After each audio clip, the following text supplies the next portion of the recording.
नमस्ते दोस्तों, राम राम, जय श्री हनुमान।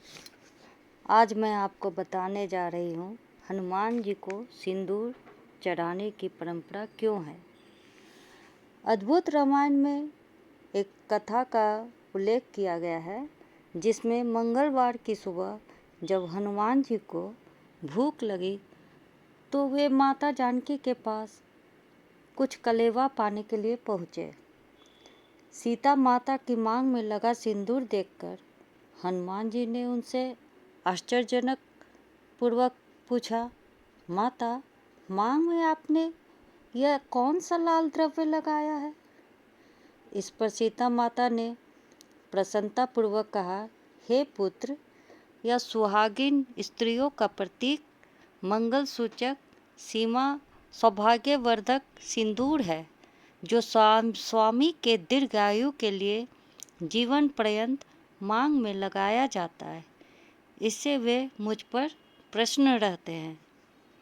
हनुमान जी ने यह जानकर विचार किया कि जब उंगली भर सिंदूर लगाने से स्वामी के आयु में वृद्धि होती है तो फिर क्यों न मैं अपने सारे शरीर पर इसे लगाकर अपने स्वामी भगवान श्री राम को अजर अमर कर दूं।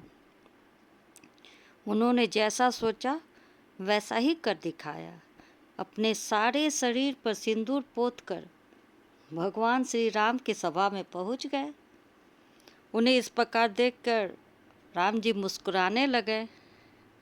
सिंदूरी रंगों से रंगा देखकर सभा के सभी उपस्थित लोग हंसने लगे। यहाँ तक कि राम जी भी मुस्कुराकर और बहुत खुश हुए। उनके सरल भाव व मुग्ध होकर उन्होंने यह घोषणा कर दी कि जो मंगलवार के दिन मेरे अनन्य प्रिय हनुमान को तेल और सिंदूर चढ़ाएंगे उन्हें मेरी प्रसन्नता प्राप्त होगी और उनकी समस्त मनोकामनाएं पूरी होगी। इस पर माता जानकी के वचनों में हनुमान जी को और भी अधिक दृढ़ विश्वास हो गया था। कहा जाता है कि उसी दिन से भगवान श्री राम के प्रति हनुमान जी की अनुपम स्वामी भक्ति को याद करने के लिए उनके शरीर पर चमेली के तेल में घोलकर सिंदूर लगाया जाता है। इसे चोला चढ़ाना भी कहते हैं। तो दोस्तों, आप लोग को ये बताएं कि हनुमान जी को सिंदूर चढ़ाना क्यों जाता है, हनुमान जी को सिंदूर क्यों चढ़ाया जाता है। इसलिए हर मंगलवार को जो हनुमान भक्त हैं या जो हनुमान जी की पूजा करते हैं वे लोग हनुमान जी को लाल सिंदूर या पीला सिंदूर जो भी उनके पूरे शरीर पर लगाते हैं चमेली के तेल के साथ। तो ये एक पौराणिक कथा था। और मैं दूसरी कथा बताने जा रही हूँ कि राम का नाम क्यों लिया जाता है। आ प्लस म, राम मधुर, मनोहर, मनोरंजक, विलक्षण, चमत्कारी, जिसकी महिमा 3 लोक से न्यारी है। रामचरितमानस के बाल कांड में वंदना प्रसंग में कहा गया है, नहीं कली करम न भक्ति विवेकु, राम नाम अवलंबम एकु। नहीं कली करम न भक्ति विवेकु, राम नाम अवलंबन एकु। मतलब यह है कि कलयुग में न तो कर्म का भरोसा है और न भक्ति का और न ज्ञान का ही, बल्कि केवल राम नाम ही एकमात्र सहारा है।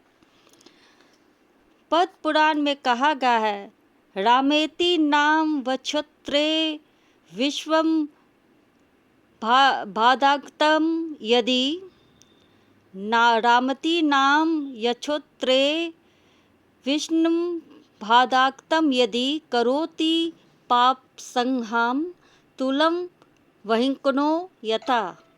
अर्थात जिसके कानों में राम का नाम अकस्मात ही पड़ जाता है उसके पापों के वैसे ही जला दिया जाता है जैसे अग्नि की चिंगारी रुई को। पद्म पुराण में यह भी लिखा गया है, राम रामेति रामेति रामेति च पुनर्जर्पण स चंडलोपि पुतात्मा जायते नात्र संशय। कुरुक्षेत्रम तथा काशी गया वै द्वारका तथा सर्वतीर्थ कृतम तेन नामोच्चारण मात्रथ। अर्थात राम राम राम राम इस प्रकार बार बार जाप करने वालों, चंडालों हो तो भी वह पवित्र आत्मा हो जाता है, इसमें कोई संदेह नहीं है। उसने केवल नाम का उच्चारण करते ही कुरुक्षेत्र, काशी, गया और द्वारका आदि संपूर्ण तीर्थों का सेवन कर लिया है।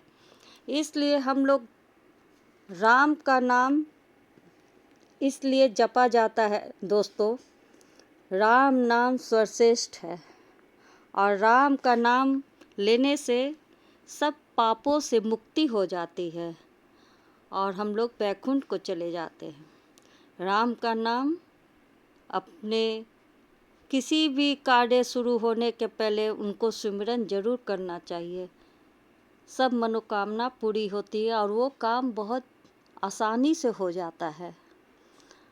राम जी का नाम लेने से हनुमान जी खुश होते हैं और हनुमान जी का नाम लेने से